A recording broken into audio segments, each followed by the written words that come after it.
হরে কৃষ্ণা, সবাই কেমন আছো? আশা করি সবাই ভালো আছো। আজকে একটা চলে এসেছি নতুন ব্লগ নিয়ে। সবাই জানতে চাও যে আমার বাপের বাড়ি কোথায়, তাই আজকে আমি বাপের বাড়ি চলে এসেছি। অনেকটা পথ জার্নি করে এই যে সবাইকে তোমাদের দেখিয়ে দিচ্ছি যে আমি কোথায় এসেছি। আমার বাপের বাড়ি হচ্ছে পণ্ডিত দীনদয়াল উপাধ্যায় নগর, যার নাম ছিল আগে মুঘলসরাই। এটা কাশীর এদিকে পড়ে, ইউপিতে।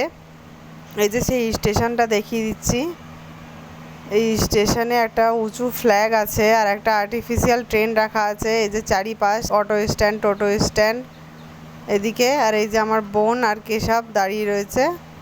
এই যে পুরো স্টেশনটা, এইখানেই আমরা এসে নামি।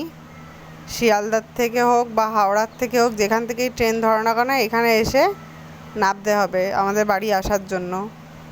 আপনাদের যদি ফুল ভিডিওটা ভালো লাগে থাকে তাহলে একটা লাইক, কমেন্ট, সাবস্ক্রাইব করে দেবেন। সবাইকে ভিডিওটা দেখার জন্য অনুরোধ থাকলো, ধৈর্য সহকারে দেখার জন্য। সবাইকে ধন্যবাদ। আর সবাই কমেন্টে জানাবেন যে কেমন লাগলো আপনাদের। Thank you.